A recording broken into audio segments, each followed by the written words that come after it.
You know Peter Pan, the boy who never grows up, who lives in Neverland, who fights pirates and flies with fairies. A story about childhood, about imagination, about never wanting to grow old. Written by James Matthew Barrie, a beloved children's author, a creative genius, a kind man who loved children. This is what you were told. This is the sanitized version. This is not the complete truth. Because Barrie did not just write about boys who never grew up. He took real boys, befriended them, obsessed over them. And when their parents died under suspicious circumstances, he became their legal guardian. He raised them, controlled them, kept them for the rest of his life. Are you ready to know the real story behind Peter Pan? Because once you understand what happened, you will never see Neverland the same way. In 1897, James Barrie was a successful playwright, married but childless. His marriage was reportedly unconsummated. He showed no interest in his wife. But he showed intense interest in children, specifically young boys. He would walk through Kensington Gardens in London every day, watching children play. One day, he saw 5 brothers, the Llewelyn Davies boys: George, Jack, Peter, Michael, and Nico. Their nurse brought them to the park regularly. Barrie began talking to them, playing with them, telling them stories. He befriended them completely. The boys were charmed. Barrie was fun, creative, attentive. He played pirates with them, made up adventures, gave them his full attention, something their busy father rarely did. Their father was Arthur Llewelyn Davies, a barrister, often away working. Their mother was Sylvia, daughter of novelist George du Maurier. She was beautiful, beloved, devoted to her sons. Barrie insinuated himself into the family. He visited their home constantly, took the boys on outings, bought them gifts, spent money on them. The parents were initially flattered. Barrie was famous, successful. Surely this friendship was an honor. But Sylvia grew uncomfortable. Barrie's attention was too intense, too constant, too possessive. He photographed the boys obsessively, dressed them in costumes, posed them, created elaborate fantasy scenarios. He told them they were his inspiration, his muses, his lost boys. He wrote Peter Pan about them. Peter was named after Peter Llewelyn Davies. The character was the boy who never grew up, who lived in eternal childhood, who belonged to no one, except to Neverland, except to Barrie's imagination. Sylvia tried to create distance. She limited Barrie's visits, stopped accepting his gifts, made excuses. But Barrie persisted. He wrote her letters, begged to see the boys, claimed he needed them, claimed they needed him.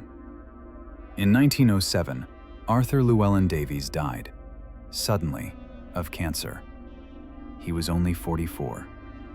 Sylvia was devastated, left with 5 sons, limited finances, no clear way forward.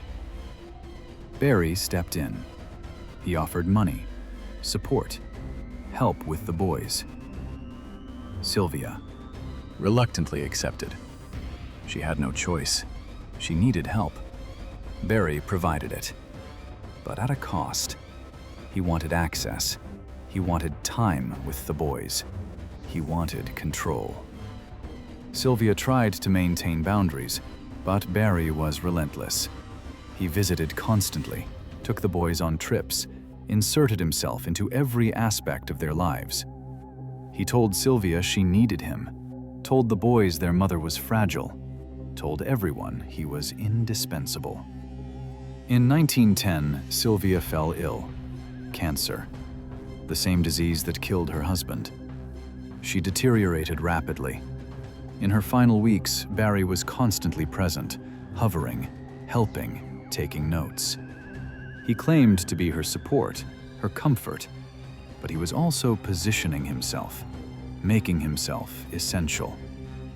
Sylvia died in August 1910.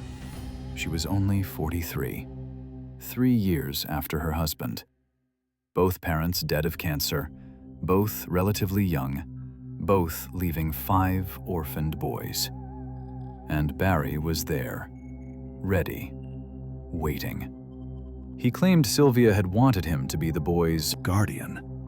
He produced documents, letters, evidence of her wishes. The family was suspicious. Sylvia's mother, Emma de Maurier, was horrified. She wanted to raise the boys herself. She was their grandmother, their blood relative, their rightful guardian. But Barrie had money, had lawyers, had documented wishes. The court sided with Barrie. He became legal guardian of all 5 boys. He moved them into his home, controlled their education, their finances, their entire lives. The boys had no say, no choice. They went from orphans to Barrie's possessions. George, the eldest, was deeply uncomfortable. He recognized something wrong in Barrie's attachment. He wrote letters expressing unease, describing feeling trapped, controlled, owned. But he was powerless. Barrie had legal authority, had social standing, had everyone convinced he was a benevolent benefactor. Jack adapted by creating distance. He joined the military, left home as soon as possible, maintained minimal contact. Peter, the namesake, suffered most acutely. He hated his association with the character, hated being the inspiration, felt his childhood had been stolen, used, transformed into entertainment. He later wrote that Barrie had ruined his life, that the attention had been suffocating, that he never escaped the shadow of Peter Pan. Michael was Barrie's favorite, the most beautiful, the most pliable. Barrie called him his greatest treasure, controlled his education, his friendships, his future. In 1921, Michael drowned at Oxford, age 20.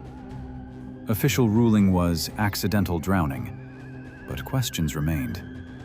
He drowned with another young man in suspicious circumstances.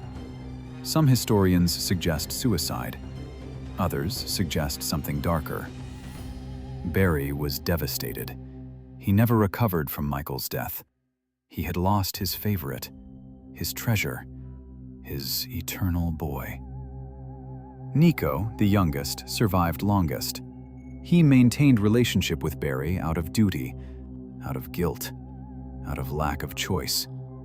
He later described Barrie as a presence that haunted his entire childhood, a shadow he could never escape. What exactly was Barrie's relationship with these boys? This is the question historians debate. Some argue he was asexual, that his interest was purely emotional, purely creative, that he loved children in an innocent way, that Victorian society simply had different boundaries. Others argue his behavior was clearly inappropriate, that his obsession was unhealthy, that his control was abusive, that regardless of physical contact, his possession of these boys was wrong. The evidence is complicated. Barrie's letters show intense emotional attachment. He called the boys his family, his life, his reason for living. He was devastated when they grew up, when they became independent, when they no longer needed him. He wanted them to remain children, to never grow up, to stay with him forever.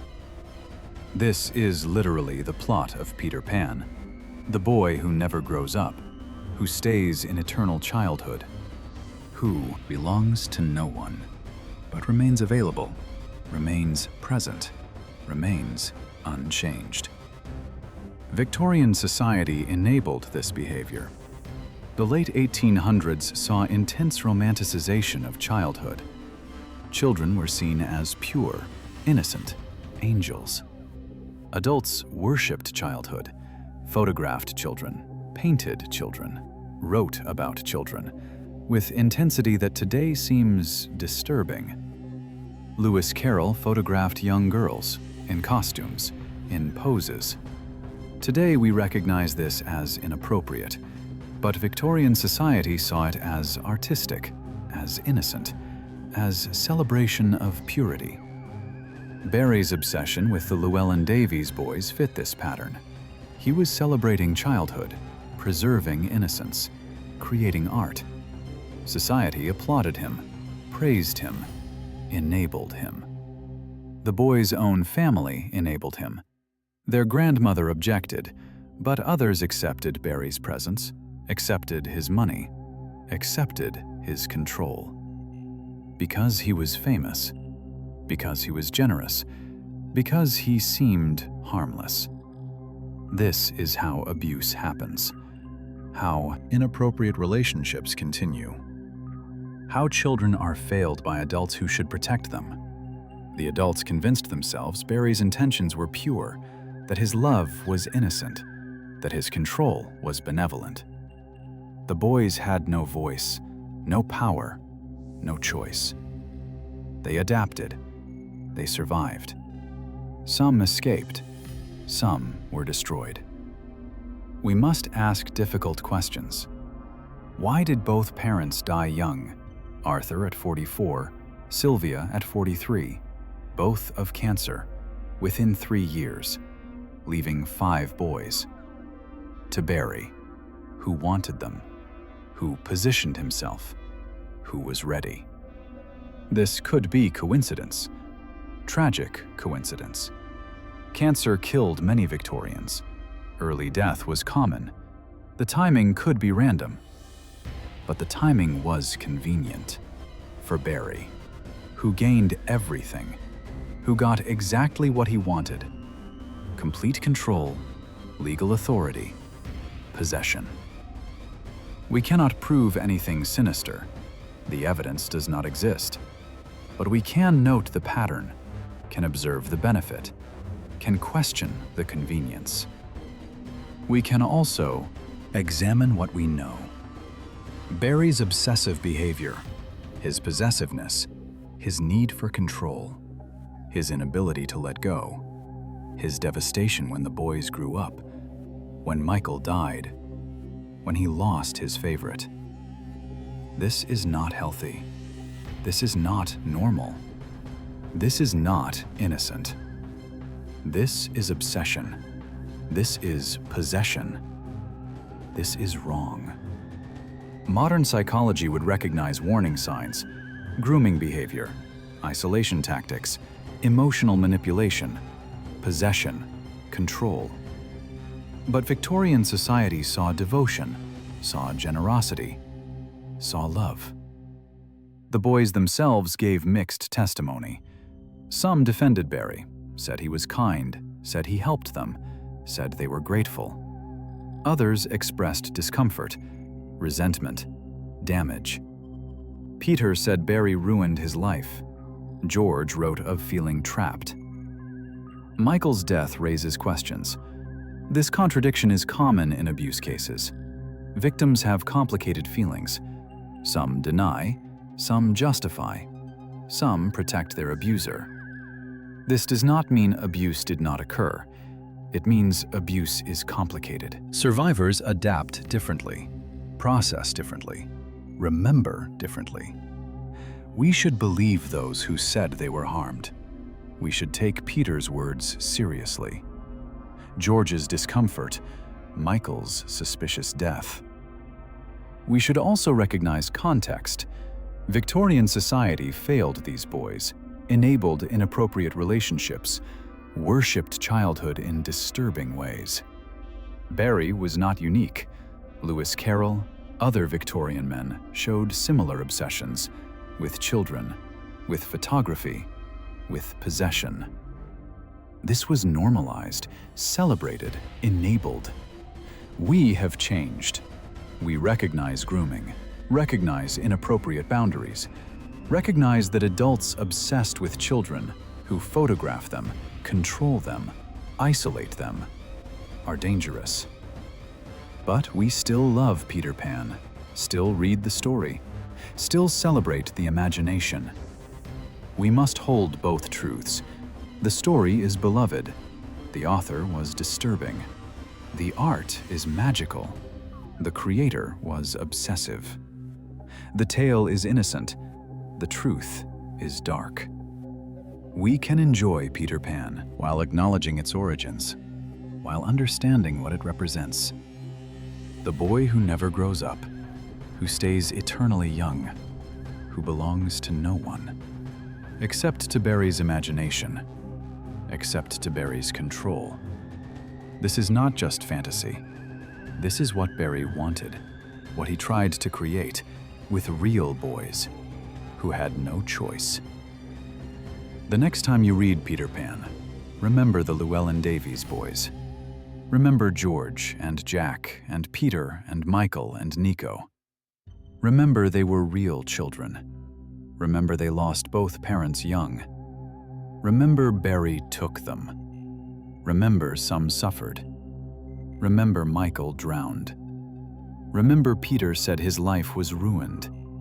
Remember Nico felt haunted.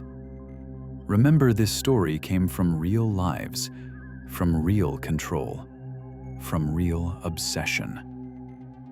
Peter Pan is about a boy who never grows up, but the real boys did grow up, despite Barrie's wishes, despite his control, despite his obsession. They grew up.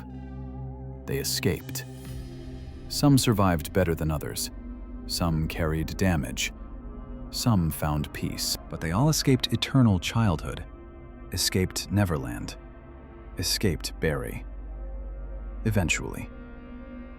We remember Peter Pan. We forget the real Peters, the real lost boys, who were found by a man who would not let them grow, would not let them go, would not let them be free, until they took their freedom or died trying. That is the truth. That is the real story. That is what Peter Pan costs.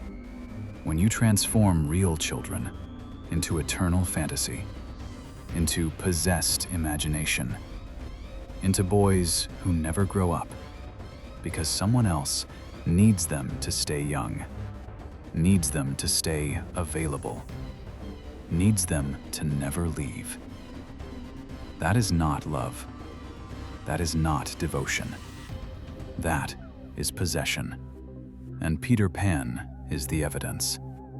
Written in imagination, performed on stage, beloved for generations, but built on real boys who paid the price for one man's obsession with childhood, with control, with never letting